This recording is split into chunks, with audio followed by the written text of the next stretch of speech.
Hi, this is Dr. Janson, and thank you very much for joining me today. We're going to be talking about blood pressure. The reason why I want to talk about it is that for people over 40, over 50% of people have high blood pressure, 55%, over 40. Can you believe that? Like, I can't believe that. And over 60, 75% of people have high blood pressure. Now, you may be on a medication for high blood pressure, and it's still not working, so they put you on another medication, and many patients that I have are on 3 medications, and it still doesn't work. So I want to talk about high blood pressure with you. Either you are medicated, but your blood pressure is not controlled, or you're not medicated, and I want to make you aware of how to check your blood pressure. Okay? So I'm not saying to stop taking blood pressure medication at all. You know, we just want to make sure that your medication works better if you do some particular tips that I want to give you.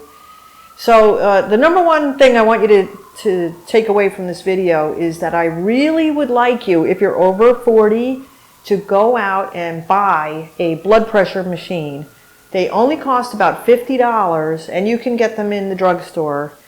And the reason why I want you to have your own machine is because I frequently hear stories of people saying, oh, I went to the doctor, I was doing online, doctor visits for the last 2 years because of the pandemic, and then I went, in person to my doctor, and I found out I have high blood pressure.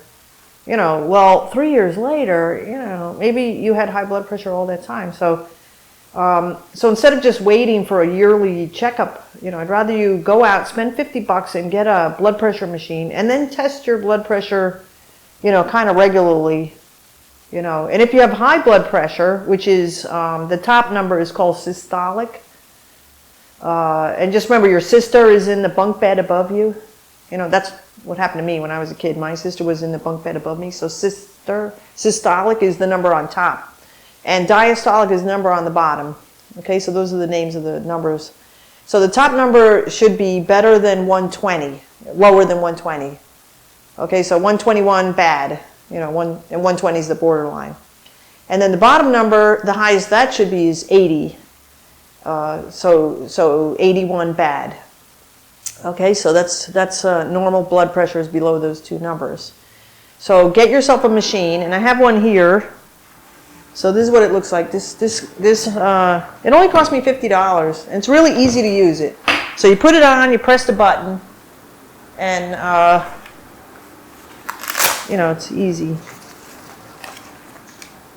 So this says artery right there. You see that?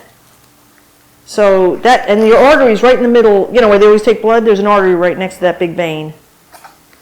So make sure that's facing that. Like that, see?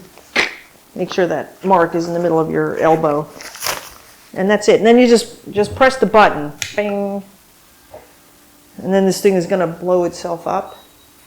You hear it, it's blowing up.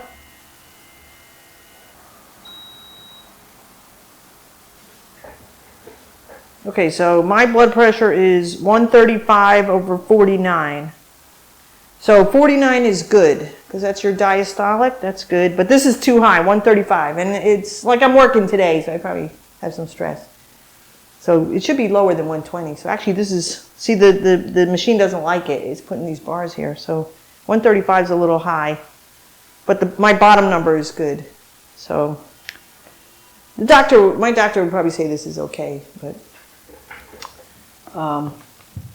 anyway, so get yourself a machine. Get yourself a machine, and okay, now, and the next thing I want you to do is, and I get yelled at, the patients are yelling at me, but I tell them, you got to cut down on the salt, all right? So we're all eating way too much salt. We're eating food that, we're putting salt on salt, especially if you have any processed food. So just try to lay off the salt and don't eat, like French fries. They're not healthy anyways, but that you normally put a really ton of salt on French fries, chips, stuff like that. You probably shouldn't be eating that food anyways, but do try wherever you can to decrease the salt. Like, say you're making a salad, don't, sprinkle salt all over it, because if you put a little bit of cheese or, pepita, like salted pepita pumpkin seeds, they have a little salt on them. Or olives are salty, you know, so everything that's going in the salad probably has some salt in it anyways, so you don't really need to sprinkle salt on your salad, for example. In the restaurant, food is very salty. So I tell patients, don't eat in a restaurant more than once a week. Because in the restaurant, food is 5 or 10 times more salty than food you cook at home. 10 times more salty. And I'm not making that up, I just read that. So, you know, try to eat in the restaurant maybe once a week. That's another way to decrease salt.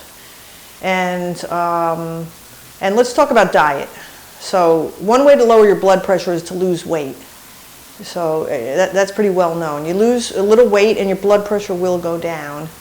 So the way to lose weight, I just had a patient yesterday. I said, I lost 18 pounds since I saw him last. How'd you do it? He said, really easy. I just ate less, you know, eat less. So if you have a sandwich, eat half for lunch and then save the other half for tomorrow. Like, for example, that would be one way to eat less. You know, so eat less. Eat more fiber. And fiber is eating more vegetables or, you know, using fiber supplements, which you know I'm always talking about fiber supplements. So definitely try to use fiber supplements. So those are really in a nutshell, that's the essence of the DASH diet. I don't know if you ever heard of that. In 1992, the National Institute of Health came up with the DASH diet. And it stands for Dietary Approach to Stop Hypertension. Dietary Approach to Stop Hypertension, the DASH diet. And that's basically in a nutshell, decrease your salt, lose weight, and increase your fiber. That's the nut. You can look into it, it's really interesting.